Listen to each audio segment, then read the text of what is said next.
Hi, and welcome to this live reading from Shore Lodge by Susan Specht Oram, and this is presented by Itsy Bitsy Book Bits.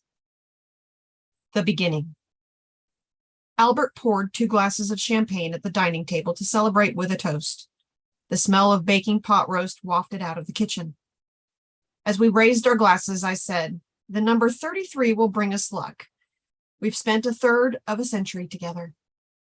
I don't need more good luck. I've got you and don't need anything else." With a gurgle, he crashed to the floor. My body turned cold. I rushed to his side to check his wrist. He didn't have a pulse. Telling myself to get a grip, I fumbled for my phone and called 911. Tears ran down my cheeks while I used my rusty CPR training and did chest compressions, pushing hard. "Live, damn you, live!" I scanned Albert's pasty face for signs of life. Nothing. No eyelid flickers. Not a hint of his trademark warm smile. This can't be happening to us, not today on our anniversary. It's got to be a joke. As I pushed on his chest and waited for help to arrive, I remembered the pink piece of paper he handed me the week before. If something were to happen to me, I don't want to be resuscitated. Don't revive me or let EMTs break my ribs. Let me go. As I thumped on his chest, my breath came in short puffs. "Wake up, Albert! Wake up!" Sirens wailed in the distance. I sat back and sobbed. By the time my dog nosed open the door, I was laughing hysterically. "I just wanted a few more minutes with him," I said to the dog. "It's our anniversary." Realizing how crazy that sounded, I began to giggle, feeling like I was losing control. Something snapped inside and I hugged myself, burbling, grief-struck gibberish before bursting into a torrent of tears. Albert couldn't die. Earlier that day, he'd been healthy and strong, loading paving stones into a customer's truck. Sirens pierced the air, coming closer. When 2 emergency medical technicians came through the front doorway, a keening wail came out of my mouth. They prepared to shock him, which was exactly what Albert wanted to avoid, and I came to as if waking for a dream. I jumped up, rummaged in a drawer, and pulled out the pink form, waving it in the air. "Stop. He has a DNR. He didn't want to be revived." Chapter 1. Day 1. Jacklyn. I'm getting my hair cut and wishing I could run out the door and go back in time to when everything made sense. 3 people sit in folding metal chairs 4 feet away. Brenda charges $15 for a trim for women and $12 for men, so she's in demand in our small town. My friends and my son go to Brenda, but my daughter, Rose, who is flipping through a People magazine while her son buzzes around the too small room pretending he's an airplane, has her long blonde hair cut and colored in Seattle, where she lives, 2 hours south. "Sorry I was late," I say. "I lost track of what day it is." My daughter eyes me with concern. She and her brother have been doing that since their dad died 8 months ago. I'm a delicate plant under glaring grow lights. Brenda trims split ends off my long black hair. I once took pride in my glossy hair, brushing it for 7 minutes each night. But now it's dull and limp. I'm a new person, and not for the better. Brenda says, "I'm booked solid, Jacklyn, but people don't mind waiting after what you've gone through." Sandy, who works at the drugstore, and her husband Frank, a high school history teacher, nod and look anywhere but at me. In our town, we all know each other and keep track of how everyone's doing. They shop at our garden store and laughed at my husband's jokes. Brenda says, "You've got a lot on your mind, I'm sure." That's an understatement. While I've been sticking to my routine and going to work, inside, I'm wilting. I had a meltdown the night my husband died, and I haven't been the same since. A new hush puts me on edge in my house, making me peer around corners. Often my son, Dusty, is standing in the kitchen or dining room, and I didn't hear him come in. He runs a construction company and knows how to work with tools, but could be better at managing his money.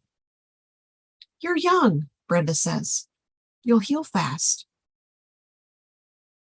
I blink with surprise. Loss isn't something bitter you put in a magic blender and push a button to make into a pleasant tasting smoothie. She means well, as others do when they say, at least he didn't suffer long, or be grateful for the time you had together. People slow to gawk at a car crash, but no one wants to rubberneck at grief. Brenda pats my shoulder and the plastic drape crinkles. You'll bounce back. You're strong. Albert always said I was tough because I can lift a 60-pound bag of peat moss and toss it into the back of a truck with no trouble at all. I carry a shovel like it's a ballpoint pen. My body may be strong, but my mind is muddled, making banking errors and sending me backing into cars for the first time in my life. My grandson opens and closes the door, creak bang, making my head ache. I glance at my daughter, who's in town over Max's spring break. She hasn't noticed, so I say, Max, stop that and sit down. We won't be much longer. He plunks down on a chair and looks out the window at a gravel parking lot, drawing with his finger on the glass. He's a great kid, but needs to see his dad more. When Rose and her husband divorced last year, she had to find a job despite a gap in her resume from being a full-time mom. She finally landed a position as an administrative assistant, and her smile of pride reminds me of when I taught her and my son how to start an outboard engine and steer my dad's 16-foot skiff across Cedar Channel, navigating swift currents of 6 to 8 knots. Brenda says, you'll find a way to start over. I wince, recalling my recent missteps, like when I watered the flowers outside one morning and went in, picking a chunk of gravel from the sole of my sneaker and putting it down the disposal. When I turned on the disposal to grind up eggshells after a breakfast of eggs and toast, the metal teeth rattled, much like how I feel these days. I've made some mistakes since Albert died. Last week, I overdrew the store's checking account, and payments to the wholesale nursery and employee paychecks bounced. By the time Lucy at Mountainside Bank called, the NSF charges were as deep as 20 yards of topsoil. I've been scolding myself about it ever since. I miss Albert in a way no one else could understand. It's not fair. A heart stops beating when you want it to go on forever. I've loved Albert since high school when we both worked at Werner's garden store. After the kids were grown, evenings were for fun. We'd leave any talk about business under the maple tree out front and play cards with Mary and Fred, have my friend Bernice over, or go to the Duchess and dance. Rose closes the magazine. My mom clicked on one of those email scams. Oh, good grief. Rose might as well get a megaphone and tell the whole town my personal business. How mortifying. I glare at her, wishing I hadn't told her about the hassle of getting replacement credit cards. Brenda snips at my hair. Hard to tell scams from the real thing. Thank you, Brenda, for defending me. She gave her credit card information and her credit cards got hacked. Brenda and the chair watcher scrutinize me with raised eyebrows. For a distraction, I focus on my feet and move them in tiny circles. I wear ankle-length blue and green socks every day, no matter what the weather, and khaki shorts. It started one day when I got dressed in the dark. My employees say, ask the woman who's wearing khaki shorts and mismatched socks. She knows the most about plants. Brenda peers at my head. Did you know you have a bad case of dandruff? As the others stare at me, I'm so embarrassed I want to melt into a puddle and evaporate. I've ignored this new aspect of my life and hoped it'd go away. Thanks, Brenda, for pointing it out in a loud voice so everyone heard. What's dandruff? Max asks. Flakes on your scalp, Brenda says. Comes off like little white snowflakes. My grandson makes a face and goes to the door, jiggling the knob. Can we go? Rose gets up. Did you remember your purse so you can pay? I suppress a groan. I'm fine on my own. I really am. My kids need to stop worrying about me. Although I want to shout, I manage to say in an even voice, yes. Rose stops on the threshold. Do you have cash? The motion of my hands shooing her out the door. I'll see you outside, Brenda says. Go home and scrub your scalp with a hairbrush under the running water to loosen the dandruff, then wash your hair with Dawn dishwashing detergent. I snort at her strange suggestion. Stress can cause dandruff. You have been under a lot of stress. My face is hot enough to heat a greenhouse.